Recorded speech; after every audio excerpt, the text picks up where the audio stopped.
Hello and welcome to the Brooks Breakthrough Podcast. I am your host, Ashley Brooks. Thank you so much for joining us this week. Today, I have the pleasure of welcoming April Roberts, a friend of mine who is on mission to help female entrepreneurs and business leaders thrive. In her own words, she states it as helping ambitious women return to their true selves so they can live their best lives. Before founding Vixen Gathering, April was an attorney for one of the most prestigious law firms in Atlanta and started a wealth management company a few years later. Her years spent in those roles provided her with countless examples of women trying to be one of the boys, women feeling that they needed to change themselves to be seen as an asset or of greater value, and women in leadership roles still being mistaken as assistants. It's 2023 and women are still experiencing this today. April is helping women realize who they are, the value they hold, and how to use that value genuinely in their businesses, families, and relationships. Today, you have the pleasure of hearing her share her experiences, the lessons learned along the way, and all she and her team are creating at Vixen Gathering. April, thank you so much for joining me today. It's a pleasure to have you on the podcast. Hey, Ashley, I'm super excited and I'm happy to get to see you again. Yes. And so fun story about us. A few months ago, I had Candace Parker on. And so she was referred to me by a friend of mine, a really close friend of mine. And then after that came out, I think you started following me first on Instagram. And then I started looking into some of the stuff that you were posting. I really loved it. We connected. I invited you to an event, and that's how this whole friendship relationship has started. And you have been such a wealth of wisdom, of knowledge, and it's been so great to get to know you. We've only known each other, I think, 2 months. It's crazy because it feels like longer. Yeah, I love that you shared that story because I never thought in my life I'd have Instagram friends, but I have like about 4 stories like that where we've become real friends in life this year. And, they're very impactful women making a huge difference in my life. So I'm honored that I got to meet you. I'm glad, Candace is a friend of mine. And I was like, oh, let me check out what's this podcast? And I really loved it. And I know your driving force is connecting people. So it's amazing how many connections happen, all this magic when we least expect it. Absolutely. And it's literally been a few months of that. And it's been really, really great. And so I love that we're both kind of helping each other in that realm for sure. So I want to jump into this. I know that there's a number of topics we're going to go over, and we're going to really dive into a lot of the stuff that you're doing at Vixen Gathering. But before we get into that, will you share a little bit of your background with us? Where are you from and what led you to eventually start Vixen Gathering? Well, this could be a novel. As many people say, I've led a life. So I'll give you the short version. I remember being at Vanderbilt and telling my parents that I wanted to be an English teacher and switch to English major. And they pointed out that our state university had a great teacher program that wouldn't cost them that much money every year, which is sad because Vanderbilt has an amazing education school. But I quickly realized that if I wanted to continue my life as I knew it, I had to find a productive major. And so I ended up being a communications major and, with the intent to go to law school. And it's really interesting because I never knew if I wanted to go to law school. I really wanted to do something in the communication field, helping people. But again, unfortunately, for better or worse, I'm very blessed, but my parents are paying the bills. So their logic prevailed. And I think this happens to so many of us. Like, I'm the oldest child, and you want to make people happy and you want to be responsible and do what you should do. And I mean, Vixen is really about turning that on its head and remembering, what did 18-year-old April want to do? And like, what superpowers did she have? I don't know, Ashley, if you ever look back, but sometimes I think I was so much more intelligent back then because I was in tune with my intuition and what I really wanted. So now I've spent years getting back to that same place. And that's what I'm here to help other women do as well. It's interesting that you say that because I think there are parts of me that are definitely like that, parts of me that are not. But I think even when I was in high school, I always just wanted to be someone who was of service to people, to help people. And I think we all want to help people in a variety of ways, but I just wanted to help people be really great versions of themselves, and to tap into their strengths. Because I think once you go through school, you kind of go through the system. and the system rids Yes. you of those strengths and causes you to not focus on what you're really good at so that you can do stuff for other people. And it's a terrible, terrible cycle that we're a part of. And so I love that you're helping people get back to that core. Yeah. That the system kind of took out of them. So you started Vixen Gathering during COVID. Share what that experience was like and how this all happened. Yeah, so I think, the taps, as I call them, started, I think, in 2018 or 2019. I actually, it was 2017, December. So I took my mom to New York City to the Andrea Bocelli concert for Christmas. And it was also my niece's, I think, 16th birthday, or I can't remember, one of her major birthdays. So she came with us. And so I got us like VIP tickets, my business had taken off. I'm like, what can I do for my mom? I'm really into experiences. And we're just sitting there in the 5th row at Madison Square Garden. And when he came out to sing, I turned around and looked at all the people. And I just thought it was such a beautiful thing to be able to touch that many people's hearts. So that started my calling to find a way that I could create a ripple effect where we, and later I had another tap, something else came up. The last tap came March of 2020 when I was reading a book. In the first chapter, the author's dream was to speak at Madison Square Garden. So I was just, it's April 2020. I have a retirement planning firm, so I own my own business. Everyone remembers how challenging 2020 was. The economy had tanked. I literally was doing 8 Zoom calls a day or more, telling my clients, hey, you're good. We have you in a good place, right? And I just remember looking up going, really, right now? But I knew it was the 3rd tap. And in my experience in life, like God, the universe, whatever you believe in, like they whisper, they tap you. And if you don't listen, they might punch you in the face so that you go in the right direction. And, I've had that happen to me too many times. So I've learned to listen. So I had no idea what this looked like. I mean, here I am like, oh, am I going to be a keynote speaker? We're in the middle of COVID. There is no keynote speaking, right? Like, how do I make this impact? And so I did what I was not very good at before, which was asking for help. And I think a lot of women feel that way. Plus, I'm a very self-determined person. I've taken many assessments that tell me this. And it's like, okay, I have to do this. I have all these balls in the air. And so I just started reaching out. I had attended other masterminds and I asked, hey, this is what I want to do. Can you direct me? Can you get me in touch with people? And I just started reaching out to my network. So long story short, it led me to a number of conversations with amazing women, just like how I met you, via Zoom, because it was 2020. And, I kept hearing the same story, like, hey, we had to be one of the boys to succeed, or we used to be one of the gang, now we're not. I'm not sure I want to be. Like, I kind of want to figure out how to do this myself. I mean, I heard this conversation over and over again in different forms from different, what I call high impact women, because in my opinion, you can be at home running an amazing household and you're potentially higher impact than me running 3 companies, right? So I like to use the term high impact women, like they're affecting a lot of people around them. And this was just a recurring theme. And so prior to that, I did not know that I was going to focus my business on women. But again, there was the calling. And so since 2020, we've been figuring it out, and we officially launched August of 2022.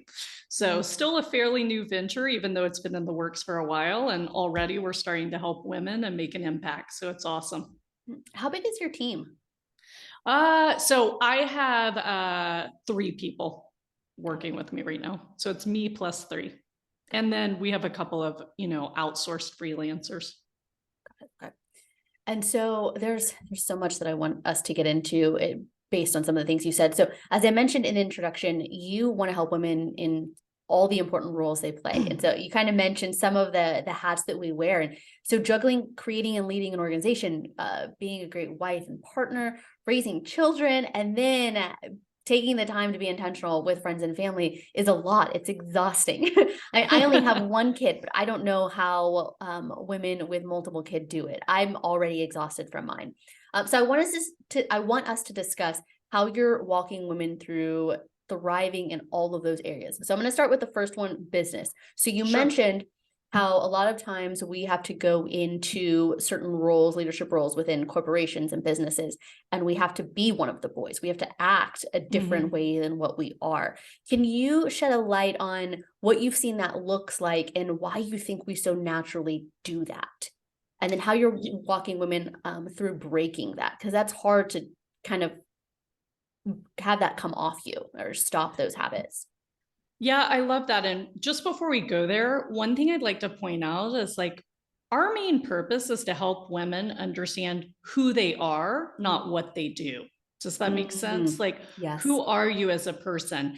And as a person, you are all these things we're about to talk about, but you are so much more. And so I feel like when you focus on the more, when you focus on self love, laying a foundation, making sure your core values are in place, you become a better person. And it also raises all these other roles that you play.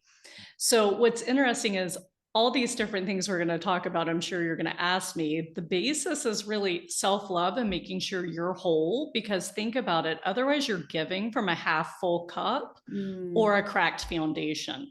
So if we can solidify that foundation, if we can fill your cup, how much more do you have to give? I love Which, that. thanks. And, you know, the challenge is this, like you said, this is counter to what we've been taught to do, right? Yeah. To answer your question, when it comes to business, why do women adapt? Because one of our superpowers is adaptability. That's an absolute feminine trait, right? We can adapt, we can multitask. I know science has proven that we can't really multitask, but you know what I mean. We can jump around quickly. So this is a superpower of women, and we often adapt to the people we love, the people around us, to make things work. The challenge is not letting your superpower become your kryptonite. So if you're always adapting and you're not sure who you are, who's Ashley, you know, what is that so much more that needs to be filled up, then that adaptability becomes our kryptonite. So I think that's what we've seen in the business world, because it was so numbers driven, results driven, hard facts driven, outer game driven. And being feminine is a lot of the opposite. So in a, you know, in business, you know this, when I meet with people, in fact, I should have asked you this at the beginning, because I always like to ask, hey, what's your biggest win you've had lately, right? So I'm going to stop for a second. What's a big win you've had? So we're filming this on January 3rd. Yeah. We're coming off of looking at last year and going into this year. And my husband and I were talking this week about what we're most proud of for this last year. And oh, nice. for me, it was the connections. So I think there's a lot more. We mentioned at the beginning how we got connected, and we could even talk about the connections that we've had amongst even our relationship. Oh, yeah. And so I will say that has been the biggest win for me is those. It's like I feel like I have found my tribe. In my early 20s, I started working for a company that really poured into me a lot and mentored me, developed me, all that stuff. And so I was with them for only about 3 years. And when I left, I cried every day for 2 weeks. And it wasn't that they let me go. I left for another opportunity. And it was like I was being ripped away from my family. And I had never found that type of group again to where I felt comfortable in my strengths and my weaknesses. And this past year, it wasn't that it was a company I was a part of. It was like I found a tribe of people that were so relatable and that had similar interests. And so this past year, my husband and I have found people that we feel like we understand them and they understand us. And it's not this thing where we sound crazy when we talk about the things that we want to do or the things that we're working on. I'm a really big person in like, let's not talk about random stuff. Like, what are you doing? How are you helping people? What are you working on? How are you growing? That's why at the end of every podcast, I know we're going to get into it, is the 4 W's. What are you watching? What do you listen? I love that stuff. Talking about random stuff is boring to me. And I'm not the best conversationalist when it comes to that. And so that, I think we've had so many people this past year that we've been able to have those conversations with, and it's the relationships are just different. They're deeper. That I think would be the biggest win we had last year, because now we're going into this next year with those people that we see as teammates, as support, as encouragement, and as great motivators. So that was a really massive one for us this year.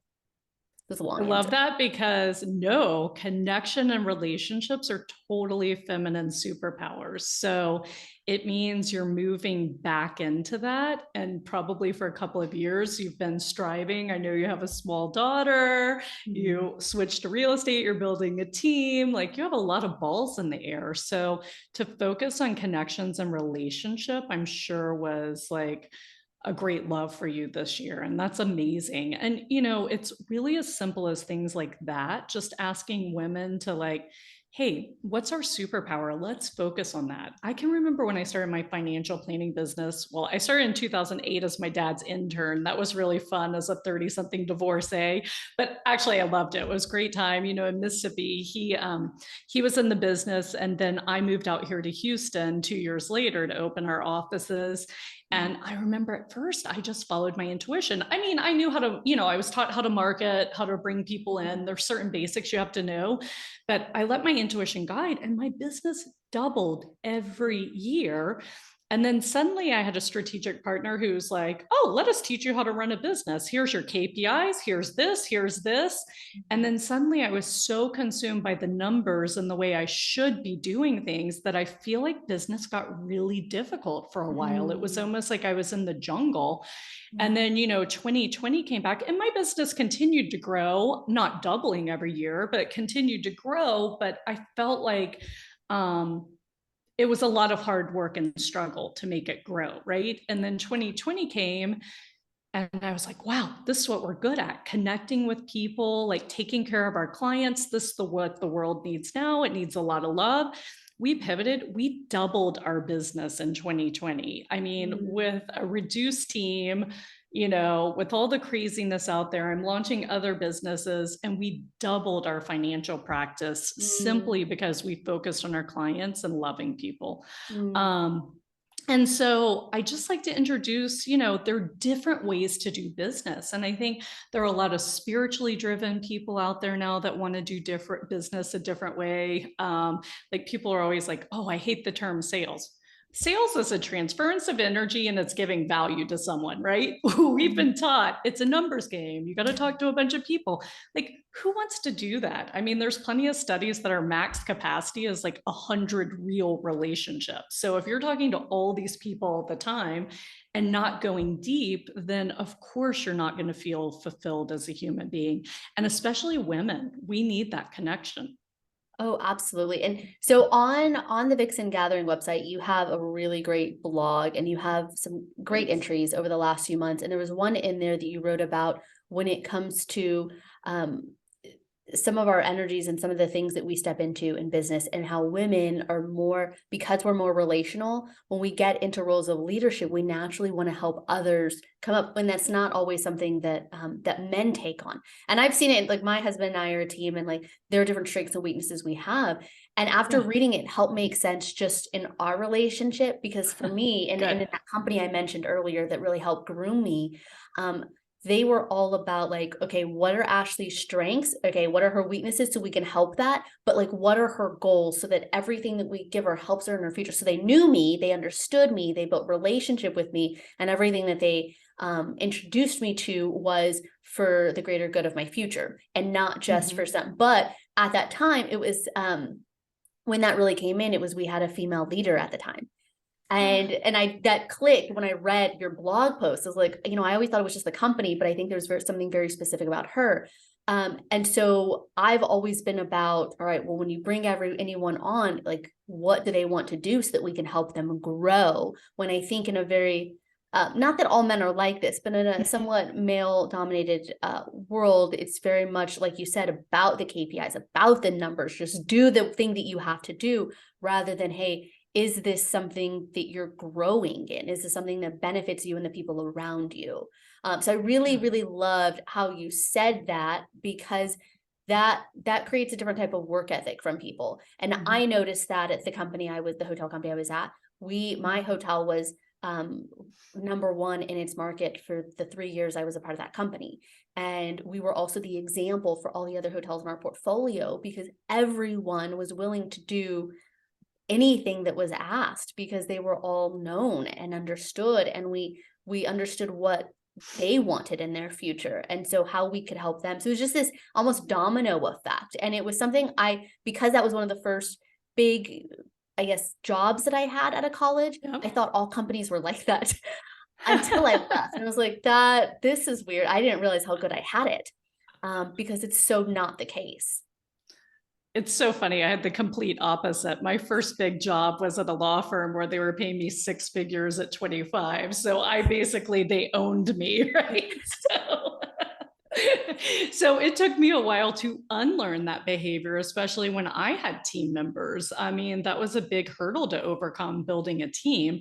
And, the easiest way to, I think, summarize what we're talking about, one thing is collaboration over competition, right? Yeah. Knowing that if we work together, we're all stronger together. And I just want to shout out here that, some men are exceptionally good at this as well. I will give a shout out to my brother who's taking over my financial planning company so I can do Vixen Gathering. And I guarantee that every person on his team, he has made their life better. And, he focuses on that, bringing value to the clients, doing what's right. And, he has his director of operations or COO that runs the numbers. He has the CFO. And, so this isn't solely for women. It's more natural to women. So it's crazy that we wouldn't do what was easy, because we've all been trained to think, oh, it has to be difficult, right? Yeah. It doesn't. That's so true. That is so true. Well, so let's jump to the next one. So when it comes to romantic relationships, so I shared earlier just that blog, how it helped me open my eyes to my relationship with my husband. And we've had this conversation in regards to like feminine versus masculine energies, and how a lot of times we step into, business roles, we take on that masculine energy.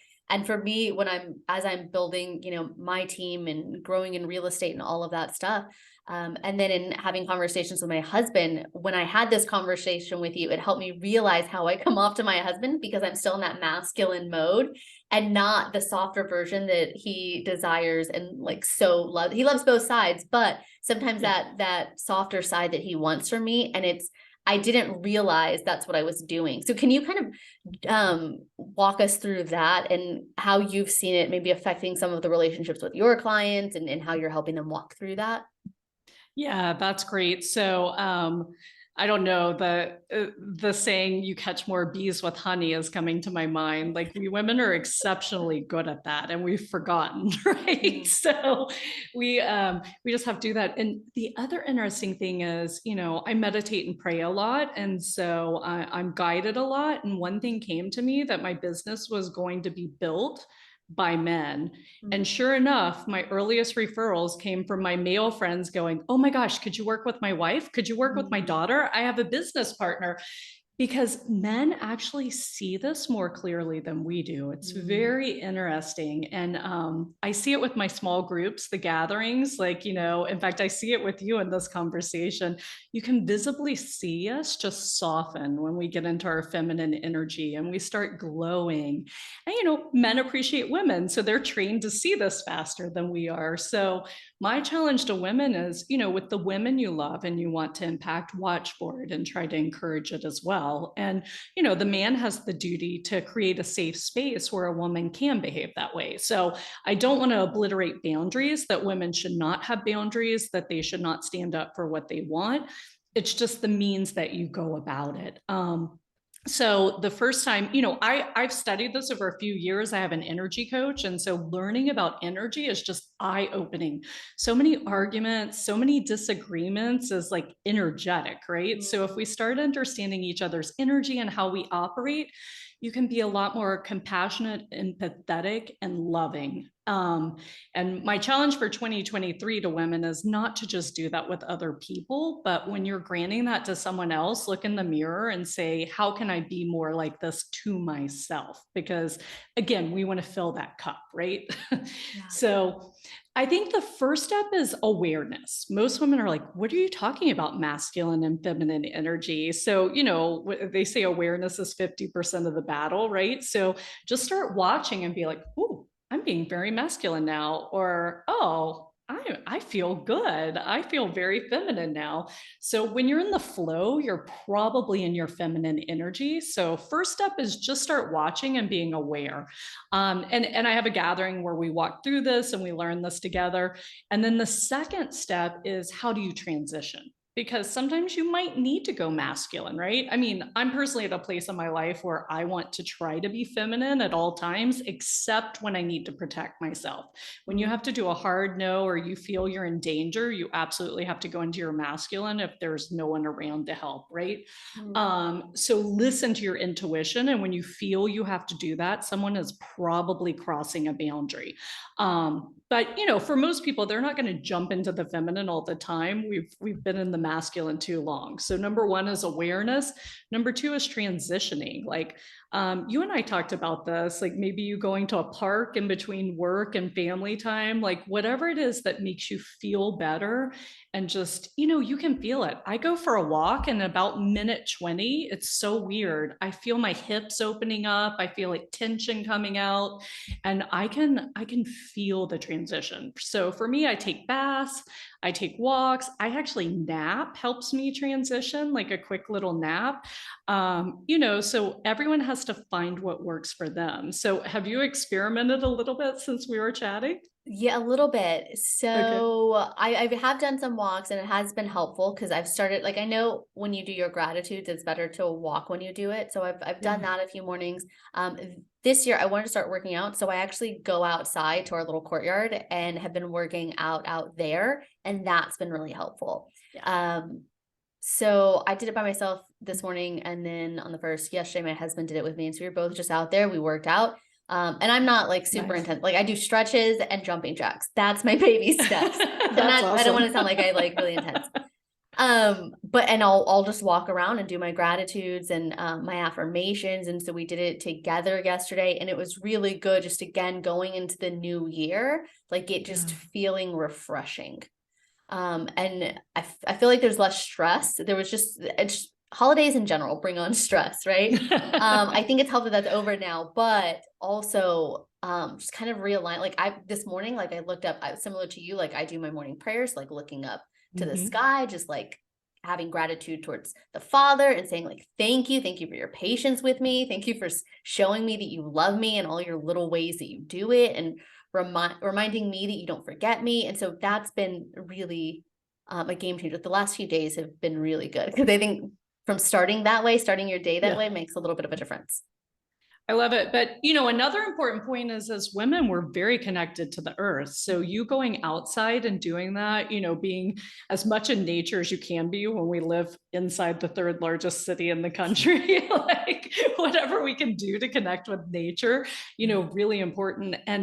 And what's interesting is I've been reading a lot about the energy and spirituality of water. And so, a bath is not just an excuse for a woman. Like you can actually transform yourself, Mm. by being in water and doing different things. So I just think, people have to experiment and see what makes them feel good. Yeah, no, I love that, and I will attest to it. It does make a difference. And even in one of the other things you said about transitioning, like between family and work, like so I'm in my office now, so like I have tried to take a few seconds like before, like if I come in here while my Good. family's out there, to like I'll read some stuff on my board that I have, rather than just like, hey, I just finished the email, so let me go and do it, so that I like take a few breaths and I'm not still in that mode. Because I can tell, like when I go out, my daughter's like, will you play with me? Like, hold on, because I'm trying to like reprogram when I'm out there Mhm. instead of reprogramming before she sees me. So that was another really big one that you shared. And so that's going to transition us into motherhood, because I know that that one in itself is can be a stressful one. When Mhm. Candace was on here, we were actually talking about the struggle of when you're working, you want to provide this great example and all of this stuff. You want to work so you can produce stuff and experiences for your kid. And then you feel bad because you're not there. But then if you don't do that stuff, well, you feel bad because you're not producing for them and providing Mhm. that example. So you almost feel like you're in a lose-lose situation, which then just makes you feel terrible as a parent, and then it's not beneficial for the child. So you're just constantly feeling like you've lost this battle. I'm sure you've experienced some of your clients coming through and sharing that. What has that been like, and what are you sharing with them? So again, I honestly think this goes back to core values. So I have friends that do, work with families, entrepreneurial families, and they really advocate for family core values as well. So I think it starts with, I think we chatted about this, like you do your core values, your husband does his. You guys even come together and do your core values as a couple, which might be a blend or totally different. And then you think about your family core values, right? Because, I just got out of a relationship with someone I thought I'd be with the rest of my life. And I just realized things had changed and I was violating my core values. Now, this doesn't mean that I didn't grieve, I wasn't sad, etc. But what I didn't do was second guess my decision because I knew I wasn't being true to myself. And so that was not going to be a stable relationship for the long run, right? So, the challenge is, I think, especially when you have young kids, like you lose yourself, you're adaptable, you're giving to everyone, you're relationship based, you're connection based. And, you have to stop and say, hey, what does Ashley want today? Like one thing I gave, I had a client going through a divorce and separating out of business and just a lot. And I said, every morning, I just want you to wake up and say, what's one thing I want to do today? It could be real simple, like I want to eat this for lunch, or I want to go to the park for 5 minutes, but just practice every morning, like what's one thing I want to do today?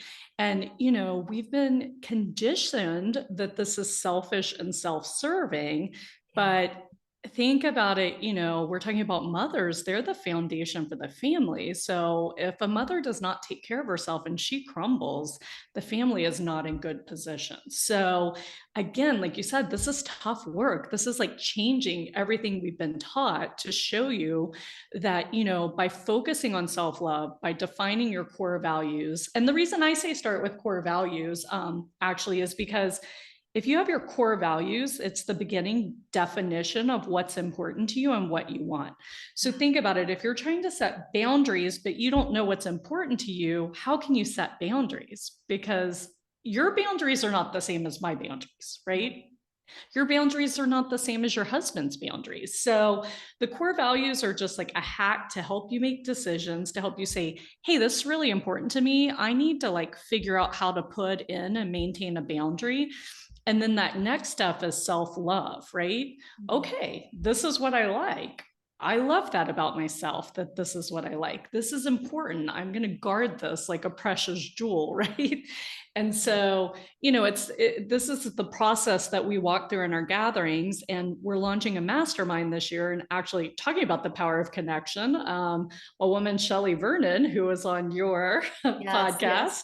and I met with you, has now become my co-facilitator. And I never had plans to co-facilitate, but she was just so amazing and we've become close so quickly. And she has skill sets that I don't have, that it just made perfect sense to do this together, which led me to reach out to another friend because I'm doing a financial mastermind for women who want to go independent in the financial world. Because, by the way, I think being a realtor, being a financial advisor, all these jobs that are traditionally male are amazing for women because you control your schedule. Now you have to think that way. You can't think, oh, numbers, numbers, numbers. But if you put in time boundaries, time blocking, I think they're super powerful careers for women. So part of Vixen is me working with women and helping them go independent in these fields so they can control their time as well. So anyway, I reached out to a good friend of mine who also sold her business this year and was a financial advisor, and we're doing that one together. So, here like collaboration suddenly sprung up, and it all came from me going to that breakfast with you. So it's really amazing. No, and that's what I was thinking about when I was saying that the thing I'm most proud of this past year was the connections, because that was a really big one. So Shelly and I met via one of her friends on LinkedIn. There was an event that I was doing with some friends, and he was like, I may not be a great person for this, but connect with Shelly. And so I did. I think I had talked to her like the end of 2020. We had lunch, but there were things that she had shared with me about her life and how she's raising her children. So I had just never forgot that. That was great. brought her on the podcast, invited her to that breakfast. You guys connected. And so I actually talked to her today on the phone. I called her to tell her thank you because she actually did lunch with my husband and me on Saturday. So December 31st. And so it was great to have her wisdom too, and just sharing the best ways that my husband and I can work as a team, because we do complement each other's weaknesses and strengths very well. We just struggle with communication. And so she helped us with, things that we can say or remember. And that was just huge for us. And so interesting story about that day. So we just felt so nourished in our soul just from the things that she was sharing and just ready to go into the new year. She left, and there was a lady that we saw eating by herself outside this restaurant. It was a lady that we had met randomly 2 months ago at a Barnes and Noble, in like the self-help section, whatever. We had started a conversation with her at Barnes and Noble. We exchanged phone numbers. Older lady, really sweet, going through some stuff. Saw her eating by herself at this restaurant on Saturday. And so we went and talked to her, and we stayed for a little while, and she was sharing just some of her stresses and just some really crazy things that happened over Christmas. And I was like, if you need anything, she had a pipe burst in her house while she was gone for 2 weeks for Christmas. And so she'd gotten taken care of. We were like, if you need anything, like call us and Brendan can go and help you with whatever. And so she's like, thank you. She was like, this was just so like warm to my soul for you guys to come and talk to me and stuff. And I was like, well, let me give you a hug. If you need anything, like, let me know. So she hugs me, but she like kind of squeezes me. It's like, she like almost starts praying over me and says like, Jesus, thank you so much for these people. And it was just like, man, the way Shelly was able to pour into us, and then we were able to go into pour into another lady literally minutes later. It was just that, and that's why it was such a beautiful way to end 2022. Cause I'm like, man, I just want more of those stories of just people helping people, helping people. So yeah, no, Shelly has been amazing. And so I am so looking forward to just more amazing stories about connection. Last thing she shared, last thing I'll say about Shelly is when we were talking to her this past weekend, she was sharing how I made a comment about, I wasn't happy with my production level in real estate this past year.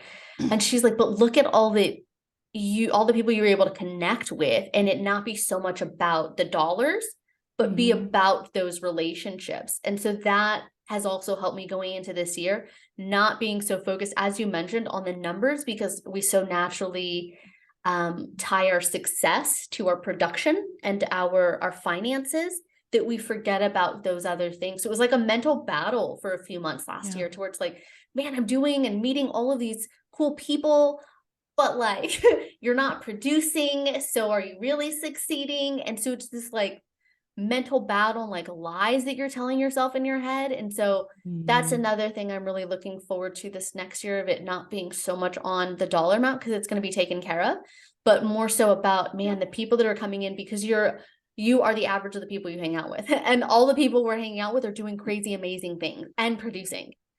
True.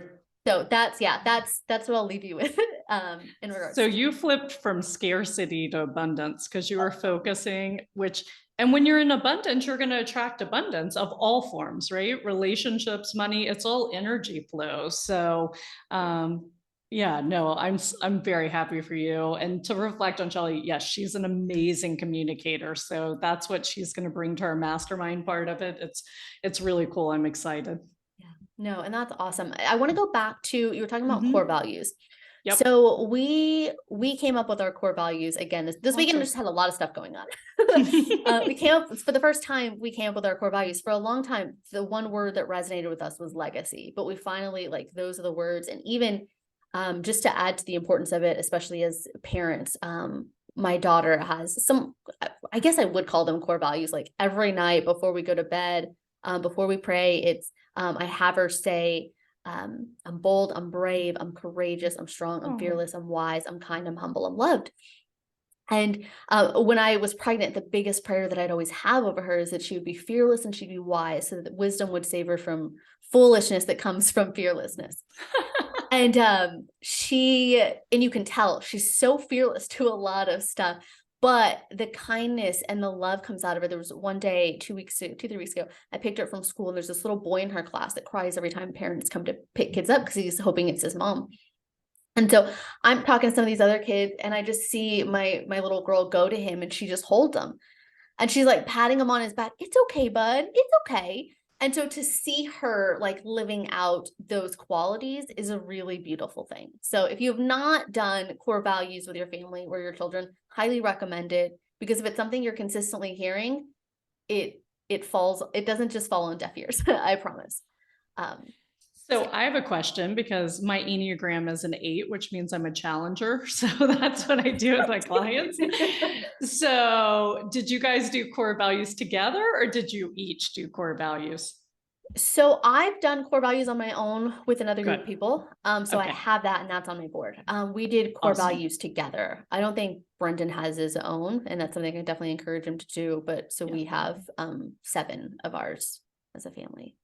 Yay. And That's then amazing. yeah. Good. So but it's good. And I think it's, as we were going through them, we were like, yeah, nope, I feel like these are the people we want to be. So Mhm. ours are faith, fearlessness, freedom, family, integrity, stewardship, and then legacy. So stewardship was a big one. I think that one got added on within the last month. There was something I was reading, and I can't remember what, but it was talking about how, we try to hoard things here on earth so that maybe when we, pass, we can take it with us, but we can't. And it's not ours to take with us into the next True. life. It's ours to steward. And so our goal is to be really good stewards with everything that we're given. So if it's even just a little, that we'd be trusted with more. So we want to be able to be trusted with much. So that's where stewardship comes from. That one's That's like, really beautiful. So will you guys check in like monthly or every so often to see how you're doing on your core values? Because what I find happens is one slides, and you have to no. constantly keep filling the cups. Yep, no, but that's really good. So we haven't talked about that. So we're looking right now at either getting them framed in our living room or putting them on canvases in our living room. Yes. So we want to put them up. But I think my thought is probably each quarter. So we're doing this thing where we're planning out quarters of our year instead of just saying, hey, we want to do these things for the year, and then we'll see if we do them at the end of the year. So we're being more intentional. So maybe at the end of each quarter. What are your thoughts on Awesome. that? Is that something you recommend? Do you think it should be? I would say maybe you could score yourself at the end of the quarter, but I do Okay. a check in more often than that, because sometimes when you feel like something's off in your life, if you check your core values, you're usually not filling one. So, like, one of my core values is adventure, which, 2020, when we were locked down, I'm like, oh, no wonder I'm going crazy. And so, we had limited adventure, and I was like, okay, how am I going to get some adventure? So I started waking up before the sunrise, and I would take a sunrise walk, and, the world looks just amazingly beautiful at sunrise. So that was my adventure, but I mean, it evened me out. So that's what I would challenge, that if you wait a quarter, you could go down some rabbit holes. That's good. Okay. And we definitely won't wait that long. So I want us, before we get into the 4 Ws, I want to hit on one more thing. So when it comes to friends and family, I know there's something on your blog where you talk about boundaries and the importance of having boundaries. And so can we get into that, about the healthiness of them? And I know that a lot of people don't want to come off cold. I know before I started creating boundaries, my concern was, what if I come off unappreciative or ungrateful or offensive? I didn't want to do that. And now I realize it's about almost like my mental health, like my sanity to an extent. And going back to the energy and the energies that you allow in, and not just into your mind, but like into your home. So can you share a little bit of your experience with that and what you're sharing with some of your clients? Yeah, so I always like to have hacks. That's why I love the core values, because for my clients, when they define theirs, we send a framed copy to them as well, so they can keep it somewhere. I think it's incredibly important to like simplify things, because life has gotten so challenging, let's just say, or frenetic. And I don't know if you believe in energy, but the energy on Earth is very frenetic right now. You can look up, we're having solar flares and all this craziness. So, I know I've been up since 3 a.m. and I'm a very good sleeper. So something's going on when I'm awake at 3 in the morning. So anyway, just give yourself grace. So 2 things I like to keep in mind with boundaries is, I think it was Kathy Ireland who said, no is a full sentence. You don't have to explain yourself. So if you think about it, when do you often escalate? It's when you're explaining yourself because you go into defense mode, right? But if you just say no and you're in your strength and your cup is full and you're saying no, people are going to listen because it's the energy you're pushing out. And the second thing is I read this on social media somewhere, but I loved it. And it said, if I'm setting boundaries with you, that's me trying to keep you in my life, not push you out. Because think about it, who are you going to spend the time to set boundaries with? The people you care about and you want to keep close, which again, we've been trained the opposite way. So I think a lot of it's in our head. I'd be curious to see when you started forming boundaries. I have one person in my life who's very close to me who just obliterates my boundaries to this day. And I opted out of the holidays this year because I'm selling a business, just got out of a relationship. I'm moving to another state. We talked about it before Christmas. You guys had a lot going on too, and you were picking and choosing what to participate in. It was just a recipe for disaster. So I went to the Caribbean for the holidays. And I feel amazing. And nobody was harmed not having my presents. They all got their presents for me. So, I like to challenge people to think a little differently. Like sometimes we're building these things up in our head. And, if you're trained in business or sales or whatever, this is the first thing they teach us, right? It's mindset. We're our own worst critic. We're our own greatest judge. So, just test the waters a little bit. But again, you got to pick your battles. So if you know your core values, if you know what's important to you, if you know what your goals are, then boundaries become a lot easier because something may annoy you, but it doesn't violate any of that. So, with people you love, you're going to put up with that, right? But annoying you versus crossing a boundary of something that's sacred to you, totally different things. As a mother, I'm sure you go into mama bear mode sometimes, which is also a female trait, like a feminine superpower. When people are crossing boundaries, it's time to go mama bear for yourself. But and I think that's really when I think boundaries really started, because it's one thing for you to do it for yourself. It's another for you to do it for your child. And so there are a number of things that my family knows, like, hey, this isn't what we do, especially not around her. This isn't things that we participate in, all that kind of stuff. And some of it's, silly, things that we don't eat. And my mom's like, you grew up on that. I'm like, I know, but she doesn't eat that. Like, we don't do those things. I remember someone, a family friend of ours, gave her a chicken nugget from McDonald's. My kids never had McDonald's. And I was like, oh no. And she was like, I'm so sorry. I was like, no, totally okay. We just don't eat that. And Blair was like, yeah, it's good. I was like, okay, well, it is what it is. But it's little things like that, and not being, not feeling bad about it, but just being understanding. So that's, I think, where it started. And now it's really me getting into setting boundaries for myself, which is a little bit, it's crazy that it's harder for us to do it for ourselves, but it is what it is. Also give yourself grace. And, one thing I practice every day, again, I had a great teacher that taught me this, is forgiving myself. So I practice forgiving myself, loving myself, and accepting myself. And it took months of me repeating that every day during prayers and meditation to really start feeling it. And, it just subtly comes, and suddenly you're like, no, I'm not doing that. And you're not even sure where it came from, but you have to be your biggest advocate. Yeah, no, I completely agree. I love that. I know we're running close to time, so we're going to jump to the 4 W's. Let's do it.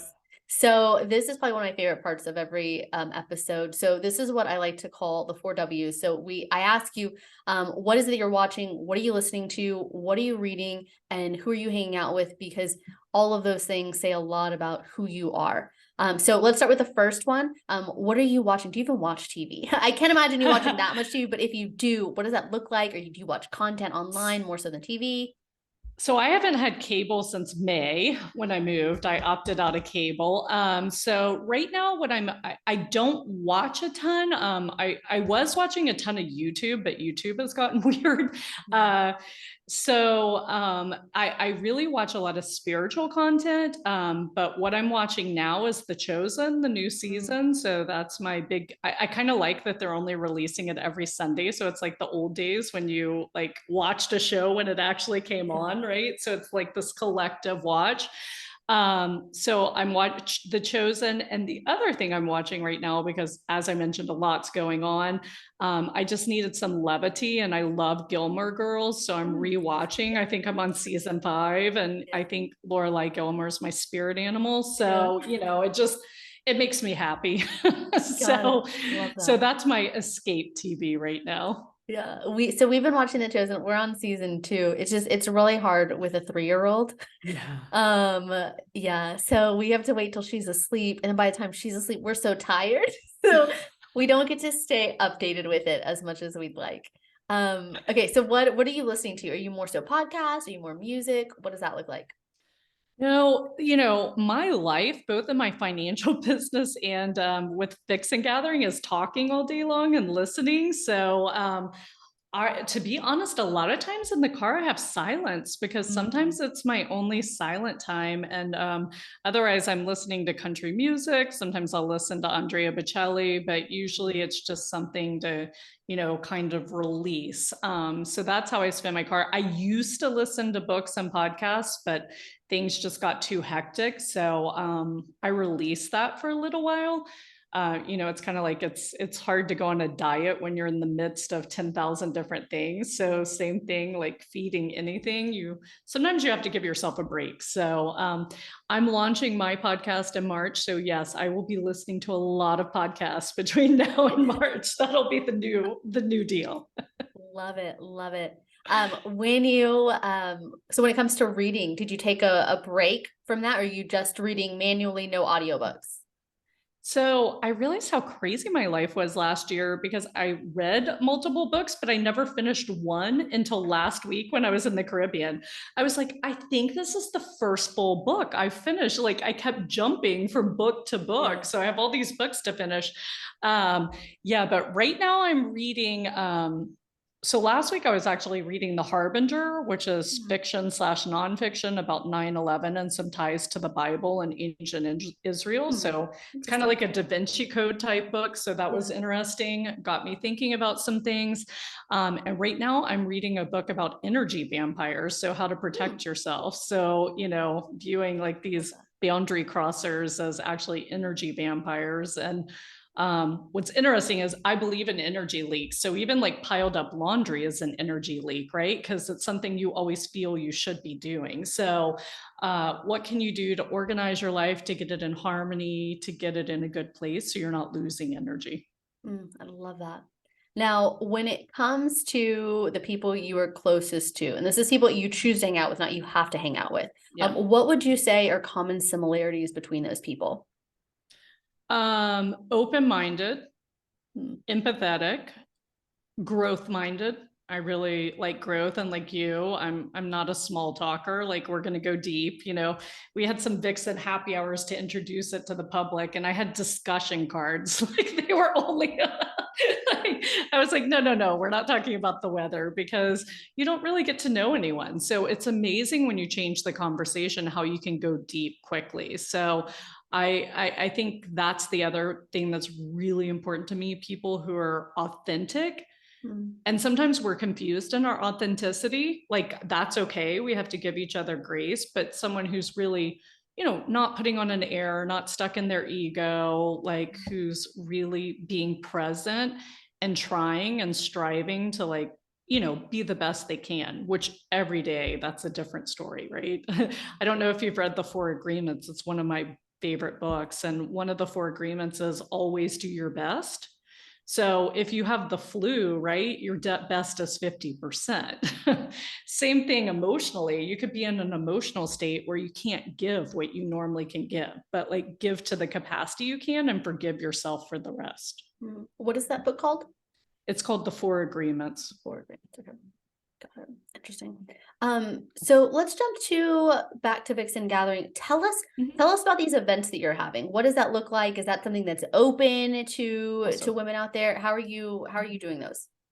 Yeah, right now we are focused. We're launching national. I call it international because we have some Canadian women interested, but we're doing a national mastermind for business owners and C-suite women. So that is a year-long commitment. We will have 4 retreats throughout the year at different locations. The first one will be in Nashville, Tennessee. I think we're going to head to Lake Utah this summer, maybe California in the fall, and Mexico in January. So the retreats are really important because it allows bonding time to be together. So the purpose, I mean, me personally, I've owned my business since 2008. So since about 2012, I've been going to different masterminds, which I like to call them like my sanity savers, because like you said, you're around your tribe, right? Like you go there and people are having a lot of the same issues. They're having a lot of the same wins. I mean, how often can we not share our wins with people in this world? It's important to have your cheerleaders and women who inspire you. So,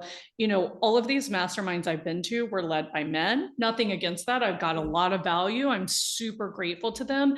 But I just always thought, how cool if we create a space just with women, because there are some things we can't talk about, in mixed sex company. And it's really, I don't know. I was talking to my content team the other day and they're like, there's no niche for what we're doing. It's like spiritual, it's business, it's lifestyle. I'm like, yes, because women are complex. Like we're serving the whole woman. So that's what the mastermind is. And then in January, we're starting a couple more of our Vixen values gatherings. So it's small groups coaching. We have a wait list up on the website if you're interested. So we limit those to 4 women so everyone can get attention. 3 coaching sessions, and we start with our core values, defining them and like learning how to make decisions. And then the group is invited to stay together and go to boundaries and self-love, which in the past has always happened. And then they're invited to go to the next one, which is feminine essence. So we're basically on month 4 of content right now, and we're building out a full year curriculum. So that's pretty cool if someone wants a smaller experience or more a lifestyle. That's awesome.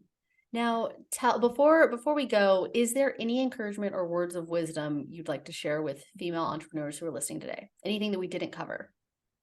Yeah, my theme, well, my quote for 2023 I posted on Instagram under Vixen is keep room for the unimaginable. But I think the advice, my focus is self-love this year. I really think everything starts with self-love. And, when we learn to forgive ourselves, love ourselves, and accept ourselves, that's like the seed that sprouts the flower. That's all the magic in our life. So, I just want to challenge women to invite more magic into their life. And to give more magic. We're great givers, but we need to receive as well. That's so good. It's very, very true. Before we go, share where people can find you. Perfect. Our website is Vixen Gathering, VixenGathering.com. So you can go there, you can sign up. We send 1 email a week. I, like you, am bombarded with emails, so I promise that won't happen, but you'll get our new blog each week, a little video from me and upcoming events. So you can follow us there. You can check out the different events and show us you're interested. What I do is hop on a call with anyone interested because I want to make sure it's aligned for what they're really looking for. That's incredibly important to us. And on Facebook, LinkedIn, and Instagram, you can find us at Vixen Gathering. Perfect. And I'll include that in the comments below. April, thank you again for taking the time today. It's always a pleasure chatting with you. Thank you for being a guest. And I hope that this information is encouraging and enlightening to anyone who hears. Thank you, Ashley. Have an amazing day. You as well.